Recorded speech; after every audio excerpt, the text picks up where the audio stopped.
Bedroom ಅಲ್ಲಿ ಬೆತ್ತಲೆ ದೇಹ, ಅತ್ತೆಯ ಬಟ್ಟೆ ಬಿಚ್ಚಿದ್ದು ಅಳಿಯ. ಅದು ಕಾಮವಲ್ಲ, ವಿಚಿತ್ರ ಪ್ರೇಮ.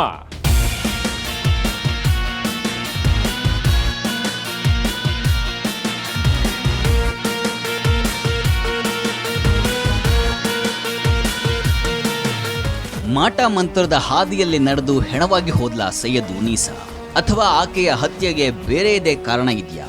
ಮೈ ತುಂಬಾ ಸಾಲ ಮಾಡ್ಕೊಂಡಿದ್ದಂಥ ಅಳಿಯ ಅತ್ತೆ ಹತ್ರ ಪದೇ ಪದೇ ಕಾಸು ಕೇಳ್ತಾ ಇದ್ದ. ಇದುವರೆಗೆ ಸುಮಾರು 6 ಲಕ್ಷ ರೂಪಾಯಿ ತಗೊಂಡಿದ್ದ. ಮತ್ತೆ ಕೇಳಿದಾಗ ಆಕೆ ಕೊಟ್ಟಿಲ್ಲ ಅನ್ನೋದು ಅವಳ ಹತ್ಯೆಗೆ ಕಾರಣವಾಯ್ತಾ? ತನಿಖೆ ನಡೀತಾ ಇದೆ. ಅವನು ಅಚಾನಕ್ಕಾಗಿ ಸಿಟ್ಟಿಗೆದ್ದು ಅತ್ತೆಯ ಮರ್ಡರ್ ಮಾಡಿರೋದಲ್ಲ, ಅವಳನ್ನ ಕೊಲ್ಲೋದಕ್ಕೆ ಅಂತಾನೆ ಆ ಮನೆಯ ಕೀಯನ್ನ ಕದ್ದು ಡೂಪ್ಲಿಕೇಟ್ ಕೀ ಮಾಡಿಸ್ಕೊಂಡಿದ್ದ. ಅವತ್ತು ಮಾವ ಹೊರಗೆ ಹೋಗ್ತಾ ಇದ್ದ ಹಾಗೇನೆ ತನ್ನ ಬಳಿ ಇದ್ದಂಥ ಡೂಪ್ಲಿಕೇಟ್ ಕೀ ತಗೊಂಡು ಒಳಗೆ ಬಂದಿದ್ದ. ಹಾಗೆ ಬರೋವಾಗ ಆತ ಕೊಲ್ಲೋದಕ್ಕೆ ಅಂತ ಚಾಕುವನ್ನಾಗ್ಲಿ ಹಗ್ಗವನ್ನಾಗ್ಲಿ ಇನ್ನೇನೋ ಆಯುಧವನ್ನ ತಗೊಂಡು ಬಂದಿಲ್ಲ. ದಿಂಬಿನಲ್ಲಿ ಉಸಿರುಗಟ್ಟಿಸುವಂಥ ಪ್ಲಾನ್ ಇತ್ತು. ಅದು ಪೂರ್ತಿ ವರ್ಕೌಟ್ ಆಗದೇ ಇದ್ದಾಗ ಕೈಗೆ ಸಿಕ್ಕಂಥ ಕತ್ತರಿಯನ್ನೇ ಹೊಟ್ಟೆಗೆ ನುಗ್ಗಿಸಿದ್ದ. ಐರನ್ ಬಾಕ್ಸ್ನಲ್ಲಿ ತಲೆಗೆ ಹೊಡೆದಿದ್ದ. ಅವರು ಸ್ಟ್ರಾಂಗ್ ಇರ್ತಾರೆ, ಅದನ್ನು ಡಿಫೆಂಡ್ ಮಾಡ್ತಾರೆ. ಸೊ ಅದಾಗ ಅವನು ಯಾವ ಯೋಜನೆಯಲ್ಲಿ ಬಂದಿರ್ತಾನೆ ಆ ರೀತಿ ಮಾಡಲಿಕ್ಕೆ ಆಗಲಾರ್ದಾಗ ಅವನು ಸ್ಥಳೀಯ ಅಲ್ಲೇ ಮನೆಯಲ್ಲಿ ಇದ್ದಿರುವ ಕೆಲವು ಚಾಕು ಮತ್ತು ಕತ್ರಿ, ಇಸ್ತ್ರಿ ಪೆಟ್ಟಿಗೆಯಿಂದ ತಲೆ ಮೇಲೆ ಅಸಾಲ್ಟ್ ಮಾಡ್ತಾನೆ, ಚಾಕುಲಿಂದ ಚುಸ್ತಾನೆ. ಸೊ ನಮಗೇನದು ಚುಚ್ಚಿದ ಗಾಯಗಳಿದ್ದಾವೆ, ಇನ್ಸೈಡ್ ರೂಲ್ಸ್, ಅವೆಲ್ಲ ಸಿಸರ್ಲಿಂದ ಮತ್ತು ಕೆಲವು ಚಾಕುಲಿಂದ ಆಗಿದ್ದಿದೆ. ಅವೆಲ್ಲ ನಾವು ವಶಪಡಿಸ್ಕೊತೀವಿ ತನಿಖೆಯಲ್ಲಿ. ಈಗ ಪೊಲೀಸರು ಎಲ್ಲವನ್ನ ವಶಪಡಿಸ್ಕೊಂಡಿದ್ದಾರೆ.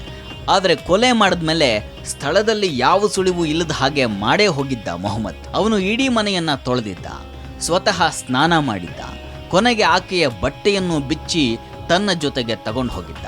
ಅದು ಪೊಲೀಸ್ ತನಿಖೆಯ ದಿಕ್ಕನ್ನು ತಪ್ಪಿಸೋದಕ್ಕೆ ಅಂತ ಮೇಲ್ನೋಟಕ್ಕೆ ಅನ್ಸತ್ತೆ. ಆದರೆ ಆ ಮನುಷ್ಯ ಅದಕ್ಕೆ ಹೇಳಿದ ರೀಸನ್ನೇ ಬೇರೆ. ಅತ್ತೆ ಸತ್ತ ಸುದ್ದಿಯನ್ನ ಕೇಳಿದ ಮೇಲೆ ನನ್ನ ಹೆಂಡತಿ ಮಕ್ಕಳೆಲ್ಲ ಆಕೆಯನ್ನ ನೋಡೋದಕ್ಕೆ ಇಲ್ಲಿಗೆ ಬರ್ತಾರೆ, ಅವರಿಗೆ ಅವಳ ರಕ್ತ ಸಿಕ್ತ ಬಟ್ಟೆಯನ್ನು ನೋಡಿ ಭಯ ಆಗಬಾರ್ದು ಅಂತ ಆಕೆಯ ಬಟ್ಟೆಯನ್ನ ಬಿಚ್ಕೊಂಡು ಹೋದನಂತೆ ಈ ವಿಚಿತ್ರ ವ್ಯಕ್ತಿ. ಏನು ರಕ್ತಗಾಯ ಆಗಿದ್ದ ಬಟ್ಟೆ, ಬೆಡ್ಶೀಟು ಇವನ್ನೆಲ್ಲ ತೊಗೊಂಡು ಹೋಗ್ತಾನೆ.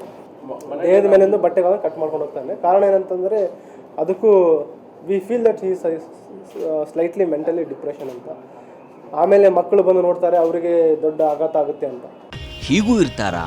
ಆತನ ಮಾತು ಕೇಳಿದ್ರೆ ಪೊಲೀಸರಿಗೆ ಅದು ನಿಜ ಇರಬೇಕು ಅನ್ನಿಸ್ತಿದೆ.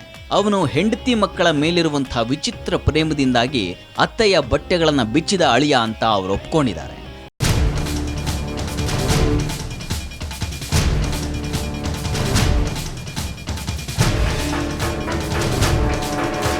ಆದರೆ ಇಂಥ ವಿಚಿತ್ರ ಹಂತಕನನ್ನ ಪೊಲೀಸರು ಕೂಡ ಇದೇ ಮೊದಲ ಬಾರಿಗೆ ನೋಡಿರಬೇಕು. ಇಂಥವರು ಇದ್ದಾರಲ್ಲ ಅನ್ನೋದೇ ಆಶ್ಚರ್ಯ. ಅಂದಹಾಗೆ ಇಂಥವರು ಇರ್ತಾರಾ ಅಂತ ಅನ್ನಿಸುವಂಥ ಒಂದಿಷ್ಟು ಜನ ಇದ್ದಾರೆ.